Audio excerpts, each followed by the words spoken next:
is a prepaid debit call from... It's me for just a minute. I've been moved to Omaha. An inmate at the Douglas County Jail. To accept this call, press 0. To refuse this call, hang up or press 1. This call is from a corrections facility and is subject to monitoring, recording, and the location of your phone will be obtained. For more information about our privacy policy, please visit www.connectnetwork.com. After the beep, press 5 to accept this call. This call is from a corrections facility and is subject to monitoring, recording, and the location of your phone will be obtained. Stay on the line to accept this call. Thank you for using GTL. I don't consent to recording of this call. Hey. I just wanted to... Yep. Go ahead. What's your counsel on mailing a letter out to you tomorrow? Do you think they're going to move you, or should I hold off, or go ahead and mail it in hopes that it'll get to you? Oh, I doubt they're moving me. Okay. The sentencing is not until December the 7th, and more than likely they'll just keep me here. Okay. All right.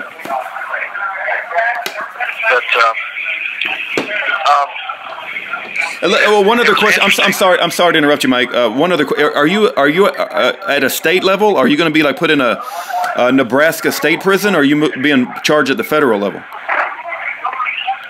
Well, this is a federal charge against me. Okay, so I went to a federal district court, so okay. I would be put in a United States prison someplace. Wow, it'll be a BO. Okay, I know how to deal with that because I've got a lot of prisoners that are in the federal system. Okay, very good. What I was going to mention to you was that when I was testifying, I was mentioning that these gifts, the blankets, they were for the clan mothers, and the knives, these were for the hereditary grand chiefs. These were symbolic tokens that during the ceremony, you making relations as part of a cultural way of showing respect for the elders and leaders of the nation, and to basically demonstrate a cultural reference that's been part of the culture for generations, forever virtually. That in some capacity is called a sacred giveaway, but this is something that is done as part of a ceremonial aspect before anything like signing of contracts, and I had ceremonial pins for everyone to have as commemorative for the event. And although these were not very expensive items, this was part of this culture, and they laughed at that. And the attorney that I had, he kind of scoffed at it and said, well, don't make fun of Mr. Parsons because he, makes such a big deal about these little blankets and these little trinkets and stuff like that, because these are, these small people, simple people, this is what they do. I mean, it was so demeaning. It was just insulting. Their attitude is so arrogant, and it's so full of pride, and the Lord's going to cut them down one day, and they're going to get everything they deserve. I was amazed at the disrespect towards Native American culture. Yeah. And that just the evil, just the purity evil. I don't know. Yeah. I don't know where they get their hate from, but they're, full of it. Yeah, it's arrogance and pride, and they think they're so superior in their ways, and they're just full of wickedness. They're dead men's bones.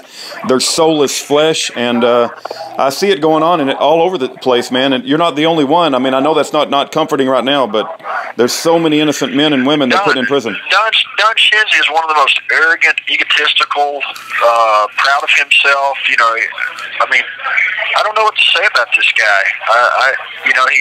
All he did was like he's doing a sales pitch. If you can get the audio and listen to it, it's like he's giving a sales pitch to the jury. He keeps telling them how he's been a lawyer for so long and worked on all these different things. And he literally threw me under the bus. He said, well, Mr. Parsons believes this stuff. Like he has some kind of, and he says to them something about his state of mind. And, yeah.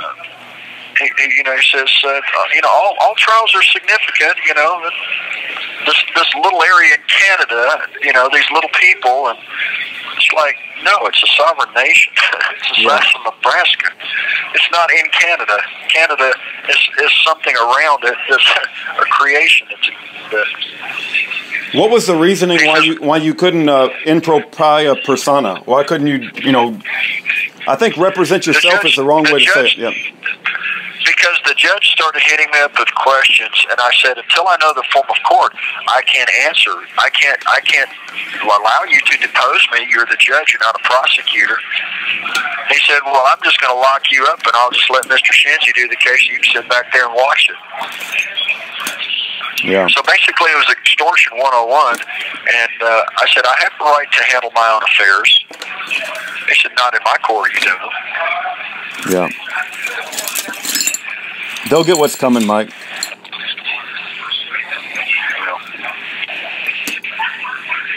He didn't say that I was the ambassador of the Chilcote Nation, or that I was appointed, or that I was, recognized as such by the nation or the hereditary chiefs. He said, well, Mr. Parsons considers himself, he holds himself out to be an ambassador. You see how that sounds? Yeah. Like I've made it up. Right. He bends over backwards to, glean over the FBI agent and the sheriff. And they're the biggest liars out there. Kapperman just lied through his teeth, and I think everybody saw that. And Reverka was honest about everything. He made 2 mistakes, and I think he just forgot. But, he said something about, I think they're part of a sovereign group or something like that. He's quoting Kapperman, who's quoting the FBI. Yeah. But, he's just trying to stay out of jail. But Shinzy just basically kept trying to get everybody to say that Reverka was a liar. Well, Reverka didn't lie about anything. He never said he saw me fly a plane. He said he met me, took me into town.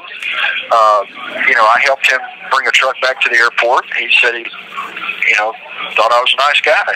Well, learned about the Chilcote Nation, went to the website, thought I was getting messed over. And Shinzy would not even play the video where Reverka standing on the wing of the plane with the door open to show that the plane was wide open. He refused to show the video. Wow. And then Reverka said, and the FBI agent said that Reverka was not there at the search.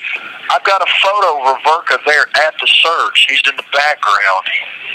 Wow. Incredible. So, yeah, and the attorney would not put it on, wouldn't do it. I'm sitting here objecting and saying, Your Honor, we're not done. He says, no, your attorney said you've said, done. You have 60 seconds remaining. All right. Go ahead. Well, I guess they had some sort of firearm in the courthouse, and the whole thing is whether it's yours or not. I can't imagine how they proved to the jury that it was yours. It doesn't make any sense because, like you said, 2.5 months it sat there unsecure, and it could have been anybody's gun. It doesn't make any sense to me how they found you guilty. Well, it's a fraud. The whole system is a fraud. The people don't understand what commerce is. They don't understand what transportation is. They don't understand the definitions of these words. And I got the expert witness up there. He couldn't even tell the length of the barrel of the rifle. He's supposed to be an expert of guns, but he doesn't know the length of the barrel of a rifle. And he doesn't realize that this ties back to that definition that says if it's got a 16-inch barrel or longer, it's not a firearm. And the law's not designed to regulate rifles and shotguns plain. Thank you for using GTL.